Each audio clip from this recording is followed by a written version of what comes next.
अब हम करेंगे क्वेश्चन नंबर 11। तो क्वेश्चन नंबर 11 क्या दे रखा है, ये एक ऑब्जेक्टिव टाइप क्वेश्चन है। यहाँ पे कह रहा है if A and B are symmetric matrices of same order then A B minus B A is ah, चार ऑप्शन दे रखे हैं, skew symmetric matrix, zero matrix, identity matrix. अच्छा, सिमेट्रिक मैट्रिक्स क्या होता है, अगर ए ट्रांसपोज ए के इक्वल है तो ए हमारी सिमेट्रिक मैट्रिक्स होगी, और यहाँ पे हमें ए और बी सिमेट्रिक दे रखा है तो इसका मतलब बी ट्रांसपोज भी बी के इक्वल होगा।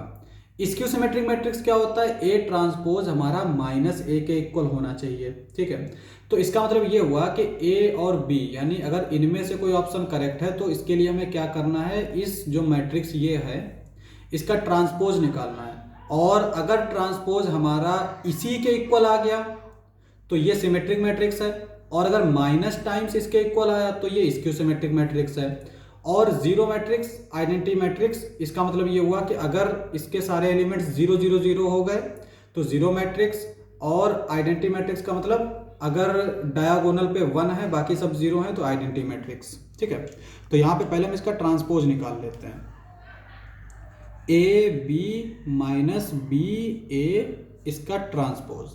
अच्छा, हमने मैट्रिक्स के ट्रांसपोज सीखे इसी में शुरुआत से।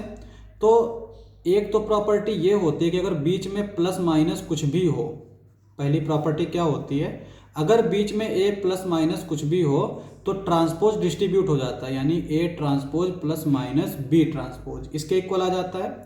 लेकिन अगर मल्टीप्लिकेशन है ए बी का ट्रांसपोज तो ये इक्वल आता है बी ट्रांसपोज ए ट्रांसपोज, इस तरह से। अब यहाँ पे देखो, ये ए बी माइनस बी ए का ट्रांसपोज हमने लिया, तो पहले तो बीच में माइनस है तो इसका मतलब ये ट्रांसपोज दोनों तरफ डिस्ट्रीब्यूट हो जाएगा, तो ये हो जाएगा ए बी का ट्रांसपोज माइनस बी ए का ट्रांसपोज। अब ये मल्टीप्लिकेशन में है तो क्या होगा, ट्रांसपोज अलग अलग हो जाएगा, यानी ये ए बी है तो ये हो जाएगा बी ट्रांसपोज ए ट्रांसपोज, ये बी ए है तो ये हो जाएगा ए ट्रांसपोज बी ट्रांसपोज।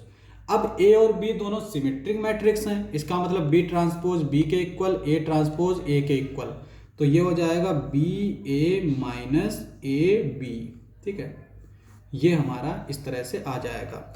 अब एक चीज देखो, अगर इसमें और इसमें हम देखें तो यहाँ पे अगर हम माइनस कॉमन ले लें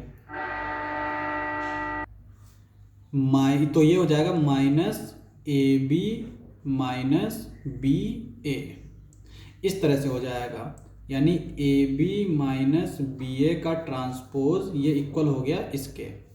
ठीक है, तो ये कौन सी वाली प्रॉपर्टी है, ये वाली प्रॉपर्टी, यानी ये जो है स्क्यू सिमेट्रिक मैट्रिक्स होगा, तो ए वाला ऑप्शन करेक्ट हो जाएगा।